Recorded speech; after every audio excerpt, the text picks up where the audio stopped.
Floricanto presenta.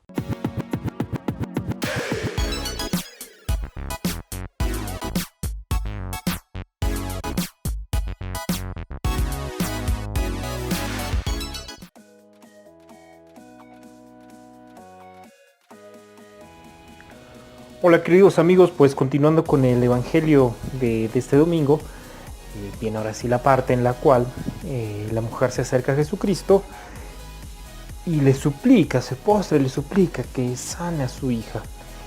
Y entonces Jesús le da esta respuesta que parece verdaderamente complicada. Y le dice, no está bien quitarle el pan a los hijos para dárselo a los perritos. De hecho, el término que usa es más duro todavía. Dice para los perros, como que han suavizado un poquito el término para que no se oiga tan mal, sobre todo en un contexto actual. Pero eso es lo importante, hay que entender esto en un contexto propio de la época. Porque ciertamente, si lo entendemos en el contexto actual, pues lo normal sería que la mujer le había dicho, ¿por qué me ofendes? Me estás lastimando, estás atentando contra mis derechos, te voy a demandar. Luego por eso la gente se sale de la iglesia, no la has fundado y yo ya me salí, etcétera. Pero, ¿qué es lo que quiere decir Jesús? O sea, aquí lo importante es, ¿qué es lo que quiere despertar Jesús en esa mujer? Y hay que entender el contexto religioso y cultural de ese momento. Ciertamente, la mujer era cananea, quiere decir un pueblo que era un pueblo idólatra, que ponía su confianza en los ídolos. De hecho, los judíos se alejaban de ellos, los habían alejado de ellos para que no atentaran contra su religión, contra su fe. De hecho, había judíos que se acercaban a los cananeos y perdían la fe, entonces por eso eran rechazados. Es cierto, a la luz de la realidad actual esto sería algo muy negativo, pero aquí habrá que comprender por qué usaban ese término para los cananeos. Ciertamente los judíos, el pueblo elegido, pues era aquel que se alimentaba del pan de la palabra, del pan que Dios le daba, del pan que Moisés había dado. Eran los hijos que comían de la mesa de Dios. Y los cananeos, que ponían su confianza en los ídolos, no comían pan que daba vida, sino carne muerta, carne de ídolos. Y entonces esa carne no daba vida, es decir, la confianza en los ídolos no daba vida. Entonces eran como los perros que comen cadáveres. En ese sentido, ellos alimentaban su espíritu de algo muerto. Por eso es que usaban ese término para con ellos. Entonces, comprendiendo ese uso de los términos, ¿qué es lo que Jesús quiere expresar a esa mujer? ¿Por qué? A ver, el término que usa no es en femenino, quiere decir que no se refiere a la mujer. Y no es en singular. Esto es, no le dice perrita, por decirlo de alguna forma. Dice, darlo a los perritos. ¿Qué quiere decir? Cuando Jesucristo usa este término hace referencia al pueblo cananeo, al pueblo de la mujer cananea. Y esto es, Jesús le está diciendo a la mujer, a ver, ¿cómo vienes tú a pedirme algo a mí? ¿Cómo vienes tú a poner tu confianza en mí? Cuando tú has puesto la confianza en los ídolos.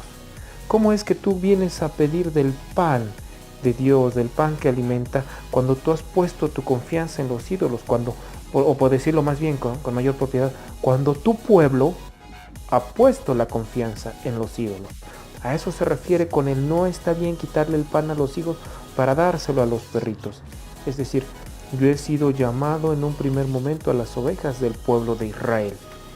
Por consiguiente, tú que pones tu confianza en los ídolos, ¿cómo me pides a mí que te haga el milagro?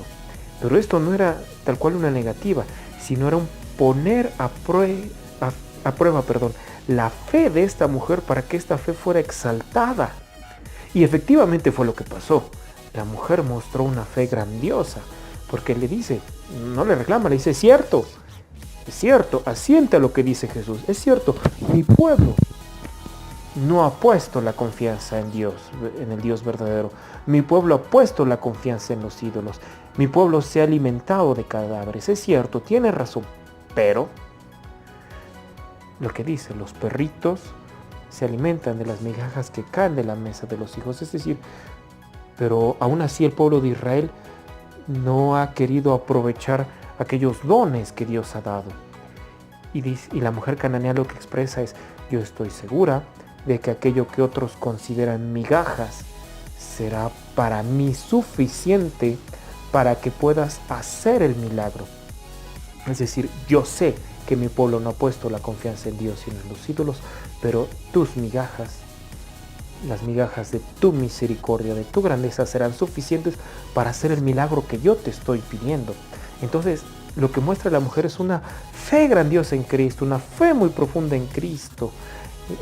Digamos que lo que muestra es eso, las migajas de Cristo son algo grandioso porque son capaces de hacer el milagro. Quizás no ha confiado históricamente como lo ha hecho parte del pueblo de Israel, porque es cierto que también parte del pueblo de Israel ha desconfiado del Señor en muchos momentos, lo vemos constantemente en el Antiguo Testamento, pero la mujer confía en que lo mínimo de Dios será grandioso para sanar. Entonces es que recibe el milagro. Jesús exalta la fe de esta mujer, muestra la fe de esta mujer, muestra cómo en una extranjera hay una fe más grande incluso que muchos judíos. Entonces ahí es donde puede tener claridad el uso de este término, ahí es donde podemos encontrar claridad en lo que Jesús le dijo a esta mujer cananea. Pero todavía hay más ejemplos que nos da esta mujer cananea, hay más ejemplos que nos da para nuestra vida. Verdaderamente este evangelio es grandioso. Entonces pues los invito a ver una tercera parte. Ya no los dejo tanto en suspenso, pero sí hay ejemplos que nos puede dar esta mujer cananea para nuestra vida diaria y quisiera compartírselos, no mañana, porque mañana vamos a hablar sobre María Reina, sino pasado mañana. Muchas gracias y que Dios les bendiga. Y compartan, no lo olviden, para que esto llegue a más personas, este mensaje de fe. Que Dios les bendiga. ¡Viva Cristo!